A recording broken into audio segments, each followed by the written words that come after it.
بسم اللہ الرحمن الرحیم۔ السلام علیکم ورحمۃ اللہ وبرکاتہ۔ امید کرتی ہوں کہ آپ سب خیریت سے ہوں گے، جہاں ہوں گے انشاءاللہ ایمان اور صحت کی نعمت سے مالا مال ہوں گے۔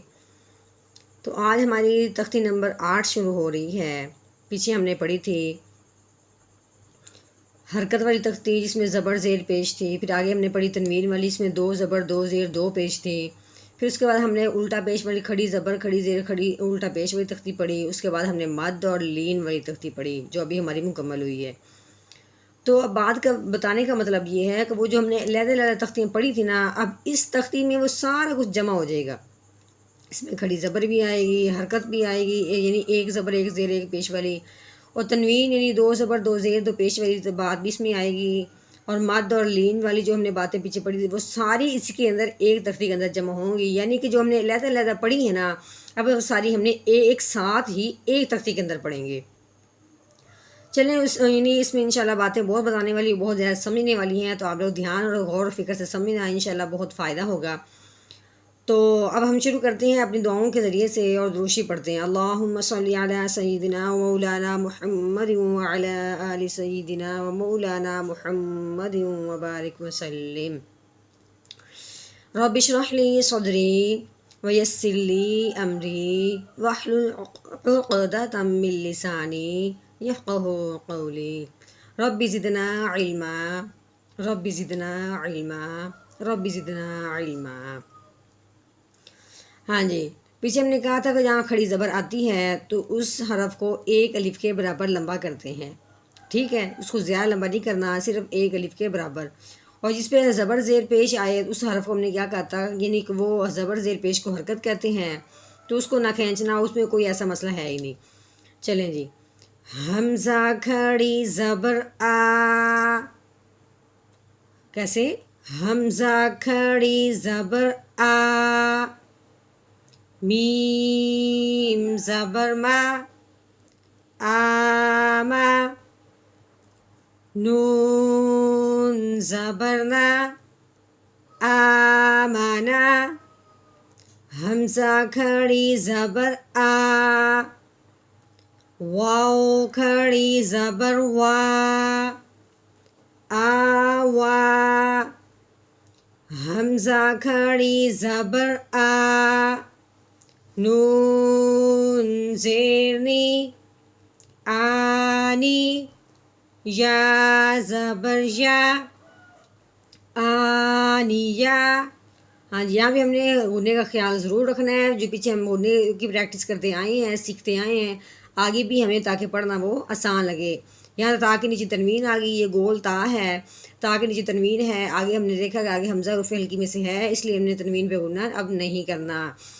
تا دو زیر تین، آنیتین، حمزہ کھڑی زیر ای، لام کھڑی زبر لا، ایلا، فا زیر فی، ایلافی، حمزہ یا زبر ای۔ ہاں جی، یہ دیکھیں یہاں لین آ گیا ہے، لین کو ہم نے کیا کہا، لین کس کو کہتے ہیں کہ یا ساکن ہے، کیونکہ یا کے اوپر یہ چھوٹی سی دال ہے، اس کو جزم کہتے ہیں، یا کے اوپر جزم آئی یا ساکن ہو گیا۔ ہم نے پیچھے پڑھا تھا کہ یا ساکن سے پہلے زبر آ جائے تو یا واؤ ساکن سے پہلے زبر آ جائے اسے لین کہتے ہیں۔ لین کا مطلب ہم نے کیا پڑھا تھا کہ لین کو نرمی سے پڑھنا ہے، کھینچ کے نہیں پڑھنا۔ تو کس طریقے سے پڑھیں گے؟ حمزہ یا زبر آئی، نون زبر نا، آئینا، با زیر بی، ہا کھڑی زیر ہی، بھی ہی۔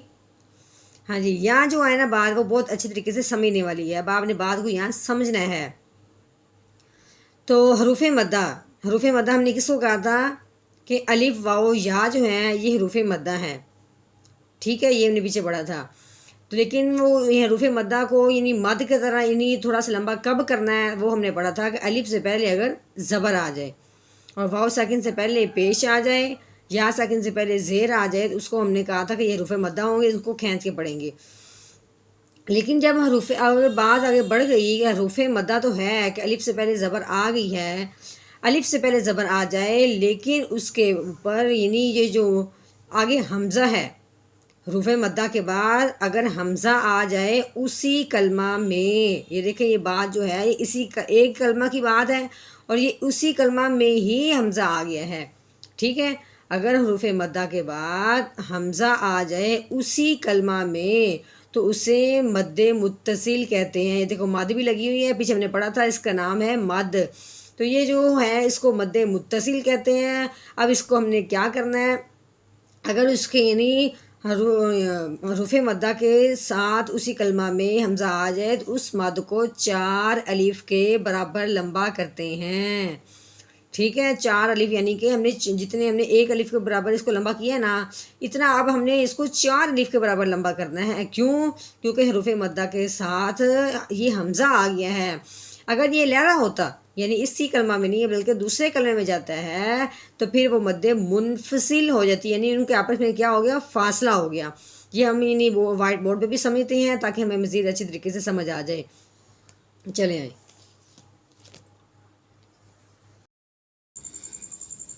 ہاں جی، تو اب ہم پڑھتے ہیں اس کو وائٹ بورڈ کے ذریعے سمجھتے ہیں۔ یہ دیکھیں یہ مد والا حرف ہے، یہاں آپ نے مد کی پہچان کرنی ہے، ٹھیک ہے۔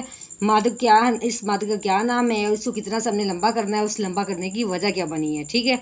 یہ تو یہ دیکھیں یہ جو مد لگی ہوئی ہے نا، اس کے اوپر الف کے اوپر کیا لگی ہوئی ہے، مد لگی ہوئی ہے۔ اس الف کے اوپر مد لگنے کی وجہ سے یہ الف کو ہم نے کرنا ہے 3 الف کے برابر لمبا، مد کی وجہ سے ہم نے کتنا کرنا ہے، 3 الف کے برابر لمبا کرنا ہے۔ لیکن ہم نے یہ کیا پڑھا ہے کہ اگر حمزہ اسی کلمہ میں آ جائے جس پہ مد لگی ہوئی ہے، حمزہ اگر اسی کلمہ میں آئے، کلمہ کون سا ہے، جا آ، یہ ایک ہی کلمہ ہے، اس کو اگر حمزہ کو علیحدہ کریں گے تو جا کا کوئی مطلب نہیں بنے گا، ٹھیک ہے، کوئی معنی نہیں بنے گا۔ اگر حمزہ ہم ساتھ لگاتے ہیں تو پھر اس کا مطلب ہمیں سمجھ میں آتا ہے کہ اس کا مطلب بن جاتا ہے آیا، ٹھیک ہے۔ تو یعنی بات کا مطلب یہ ہے کہ یہ حمزہ اسی کلمہ میں ہے، حمزہ اگر مد والے کلمہ کے اندر ہی آ جائے تو اس مد کو ہم پھر 4 الف کے برابر لمبا کریں گے۔ اس کلمہ کی نام کیا بنے گا، مد متصل، نام کیا بنے گا، مد متصل، یعنی جڑا ہونا، ملا ہوا ہونا، ٹھیک ہے۔ آگے آ گیا یہ بھی مد ہے، یہ بھی مد والا کلمہ ہے، لیکن اس مد والے کلمے کے اندر حمزہ نہیں ہے بلکہ کیا ہے، علیحدہ دوسرے کلمے میں حمزہ آ رہا ہے، اس کلمے کے اندر نہیں آ رہا ہے بلکہ دیکھو یہ حمزہ علیحدہ ہے، انزلناہ، انا کا کلمہ علیحدہ ہے، انزلناہ کلمہ علیحدہ ہے۔ یہ جو مد والا کلمہ ہے اس کے بعد اگلے کلمے میں حمزہ آنے کی وجہ سے اس مد کو بھی یعنی آیا تو مد کے بعد ہی کلمہ ہے، ہاں حمزہ ہے، اسی کلمہ میں نہیں آیا لیکن اگلے کلمہ میں آیا، لیکن مد کے کلمہ کے بعد حمزہ آنے کی وجہ سے اس کو بھی 4 الف کے برابر لمبا کریں گے۔ لیکن جب یہ اگلے کلمے میں آیا ہے، اگلے کلمے کی آنے کی وجہ سے اس کا نام بدل گیا ہے، کہ اس کا نام بن گیا مد منفصل۔ کیا بن گیا، مد منفصل۔ متصل مطلب ملا ہونا اور منفصل کا مطلب ہے کہ یہ دونوں آپس میں جدا جدا ہیں۔ لیکن مد والے کلمے کے بعد حمزہ آ گیا، بات یہ ہے کہ مد کے بعد فوراً حمزہ آ جائے تو اس مد کو ہم نے 4 الف کے برابر لمبا کرنا ہے۔ ہاں جی، امید کرتی ہوں کہ آپ کو اس بات کی سمجھ آ گئی ہوگی۔ اگر پھر بھی سمجھ نہ آئے تو آپ مجھے ضرور بتائیں، میں آپ کو دوبارہ سمجھاؤں گی اور اچھے اور نئے طریقے سے کریں۔ یہ طریقہ صحیح نہیں سمجھ میں آ رہا، دوسرے طریقے سے شروع کرتے ہیں، تو یعنی آپ کوشش یہ کریں، آپ ہمیں ضرور بتایا کریں کہ آپ لوگوں کو یعنی سنا ہوا لگتا کیسا ہے، سمجھ آتی بھی ہے یا نہیں آتی۔ چلیں جی اب ہم آگے پڑھتے ہیں تاکہ ہمیں سمجھ آئے آگے بھی۔ ہاں جی، تو امید کرتی ہوں کہ انشاءاللہ آپ کو بہت اچھی سمجھ آئی ہوگی وائٹ بورڈ کے ذریعے بھی۔ تو یہاں ہم اس کو اتنا 4 الف کے برابر لمبا کریں گے، ٹھیک ہے۔ جیم الف مد زبر جا، حمزہ زبر آ، جا آ، جیم یا مد زیر جی، حمزہ زبر آ، جی آ۔ ہاں جی، یہاں پہ آپ نے اس بات کا خاص خیال رکھنا ہے کہ جیم کو الف کے ساتھ نہیں ملانا، جیم کو یا کے ساتھ ملانا ہے، کیونکہ الف کے ساتھ کبھی زیر نہیں آتی، یہ یا کے ساتھ زیر آئے گی، اس لیے اس کو کھینچ کے پڑھیں گے۔ ہاں جی، واو ساکن ہے، واو ساکن سے پہلے پیش ہے، ہم نے کیا کہا تھا کہ الف سے پہلے زبر آئے، واو ساکن سے پہلے پیش آئے یا ساکن سے پہلے زیر آئے تو اسے ایک الف کے برابر لمبا کرتے ہیں، تو یہ ہم لمبا کریں گے ایک الف کے برابر.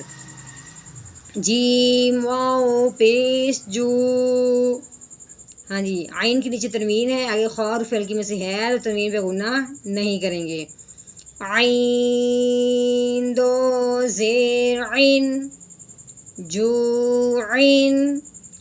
ہاں جی، یہ تنوین یہ مادہ والا حرف تھا. کیسے ہے کہ واو ساکن سے پہلے پیش ہے تو یہ لین والا حرف بنا، کیوں کہ واو ساکن سے پہلے زبر ہے. واو ساکن سے پہلے زبر آئے تو وہ لین بنتا ہے. ٹھیک ہے، اس کو اپنے کھینچیں گے نہیں بلکہ نرمی سے پڑھیں گے.